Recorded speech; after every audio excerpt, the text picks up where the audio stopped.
Olá, amados, mais um vídeo aula, nosso seminário teológico do IBBC, apostila 2, terceira matéria, História da Igreja 1. Nós estamos traçando aí um contexto da história da Igreja, terminamos o pano de fundo religioso e vamos entrar agora no pano de fundo cultural do início da igreja, da formação da igreja. Tá? Página 133, dando prosseguimento ao vídeo, pano de fundo cultural.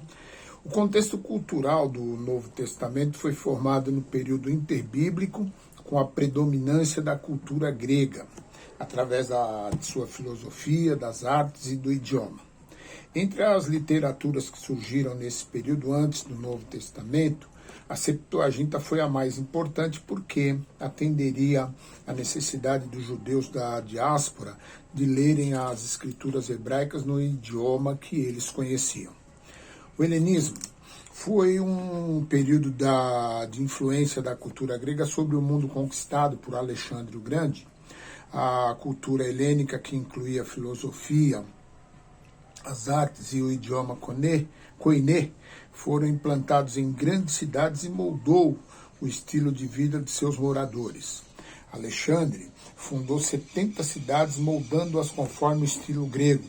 A cidade de Alexandria, capital do Egito, se tornou o centro da cultura grega. Nessa cidade havia a maior biblioteca com cerca de 1 milhão de livros. A influência da cultura helênica se vê tanto no idioma, usado pelos escritores canônicos nos livros do Novo Testamento, como nos escritos dos apóstolos Paulo e João, em alguns conceitos. O idioma grego koiné. O grego koiné surgiu da necessidade de ter um dialeto comum que facilitasse as relações comerciais e políticas, já que muitas tribos gregas tinham seus próprios dialetos. Esse idioma, cuja base era o dialético ático, predominou em parte do Mediterrâneo e das regiões orientais até o período bizantino. O koiné se tornou a língua universal, sendo falada em todo o mundo civilizado conquistado pelos exércitos de Alexandre. Koiné quer dizer comum, ok? Septuaginta foi a primeira tradução da Bíblia e a tradução do texto hebraico para o grego koiné, traduzida em Alexandria, no Egito, em 285 a.C., por 72 eruditos judeus, que foram convocados pelo rei Ptolomeu Filadelfo, que desejava ter uma tradição das escrituras hebraicas para a sua biblioteca real em Alexandria. Livros apócrifos. Apócrifos quer dizer coisas ocultas. Durante o período intertestamentário da história da Igreja primitiva, surgiram alguns livros apócrifos do Antigo Testamento, escritos em hebraico, aramaico e grego.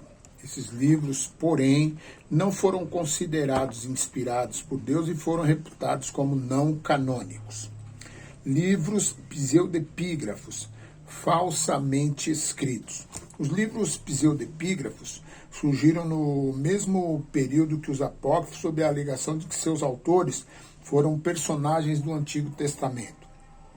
Quase todos de natureza apocalíptica tiveram o propósito de encorajar o povo judeu a suportar as perseguições. Os livros pseudepígrafos são os seguintes: 1º e 2º Enoque, 1º e 2º Baruque, Oráculos Sibilinos, 3º e 4º Macabeus, Testamento dos 12 Patriarcas, Testamento de Jó, Vida dos Profetas, Assunção de Moisés, Martírio de Isaías, Paralipomenos de Jeremias, Jubileus, Vida de Adão e Eva, Salmos de Salomão e Epístolas de Aristeias. Em 1947 foram descobertos em algumas cavernas na região do Mar Morto alguns manuscritos cuja literatura é similar aos pseudepígrafos e por essa razão foram incluídos e classificados como tais. Bem, encerramos o pano de fundo cultural, vamos para o pano de fundo social, como era a sociedade nessa época da formação da igreja. Nesse tópico será estudado o modus vivendi da sociedade do primeiro século depois de Cristo em seus vários aspectos, como a família, o trabalho, a casa, diversões, alimentação, vestiário, etc. Família. É necessário fazer uma distinção entre uma família da Palestina e uma da sociedade greco-romana. Geralmente, uma família de judeus era numerosa e o nascimento de meninos era mais esperado e trazia mais alegria do que o de meninas. Já numa família tipicamente greco-romana, havia uma baixa taxa de nascimento. As famílias romanas eram incentivadas pelo governo com concessões especiais a terem mais de 2 filhos. As famílias da Palestina não tinham sobrenomes e as pessoas com o mesmo nome eram diferenciadas por alguma característica especial. Por exemplo, Simão o Curtidor, Simão o Zelote. Moradias. As casas da Palestina eram diferentes das do Império Romano. Eram baixas e tinham um quarto para hóspede. Eram construídas com tijolo de barro amassado e com uma palha ressecada ao sol. Essas casas romanas já eram superiores às dos judeus quanto ao estilo e ao material de construção. Eram construídos de tijolos e os telhados eram cobertos com telhas ou palhas. O idioma. Havia 3 idiomas falados no Império Romano. O latim, que era a língua oficial deste império, posteriormente substituiu o grego como língua universal.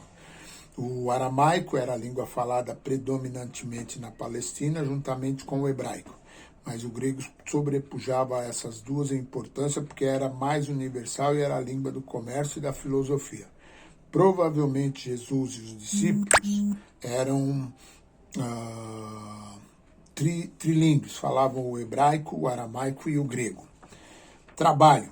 Havia diversas profissões entre os trabalhadores no primeiro século: os carpinteiros, pedreiros, ferreiros, padeiros, tintureiros, pastores de rebanho, soldados, agricultores, comerciantes, pescadores, médicos, professores e advogados.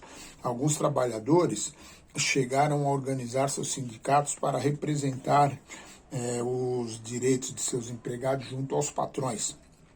Entre os trabalhadores judeus, as profissões mais exercidas eram as de pescador, agricultor, pastor de ovelhas e comerciante. Entretenimentos. Entre várias formas de diversões da sociedade do mundo greco-romano, a mais popular era a luta entre gladiadores. Nas várias formas de diversões, a mais popular. Os gladiadores eram escravos, criminosos ou voluntários que eram treinados para lutarem até a morte. Esses espetáculos eram apresentados em grandes arenas e assistidos por milhares de pessoas. Os gladiadores lutavam entre si, às vezes com alguns animais ferozes. Outros espetáculos apresentavam lutas entre os próprios animais, como leões, tigres, elefantes, crocodilos, hipopótamos e panteras. Outra forma de diversão mais esportiva incluía competições esportivas que foram chamadas de Jogos Olímpicos. Na área artística havia apresentações teatrais, música e literatura. Quanto às crianças, eram comuns os brinquedos como boneca, chocalho, jogos infantis, esconde-esconde e cabra cega. Alimentação. Os judeus faziam 2 refeições diárias, uma ao meio-dia e outra à noite. Essas refeições constituíam de frutas e legumes. Nas ocasiões festivas, eles se alimentavam de carne assada ou cozida.